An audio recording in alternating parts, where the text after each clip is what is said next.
दहशत गर्दी के खदशात पर CTD के पंजाब के मुख्तलिफ शहरों में 189 ऑपरेशन इंटेलिजेंस बेस्ड ऑपरेशन के दौरान 10 दहशत गर्द गिरफ्तार। तर्जुमान CTD के मुताबिक कार्रवाइयाँ लाहौर, बहावलपुर, रावलपिंडी, गुजरांवाला और जेलम में की गईं।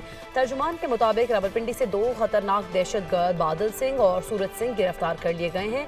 दोनों का ताल्लुक ननकाना साहब से है और दहशत गर्दों से धमाका खेज मवाद भी बरामद हुआ है। 16 डेटोनेटर, हिफाजती फ्यूज तार, पम्फलेट और दीगर अशिया भी बरामद कर लिए गए हैं। दीगर दहशत गर्दों में सराज, हिदायतुल्लाह, दीदार हुसैन, सदाकत हुसैन, सुलेमान खान, जैद शामिल हैं। जबकि दहशत गर्द मुख्तलिफ मकामात पर कार्रवाइयाँ करके अवाम में खौफ व हरास फैलाना चाहते थे। हुकाम के मुताबिक रवा हफ्ते में 2053 कॉम्बिंग ऑपरेशन के दौरान 263 मुश्तबा अफराद गिरफ्तार किए गए हैं। कॉम्बिंग ऑपरेशन में 82,473 अफराद से पूछताछ भी की गई है।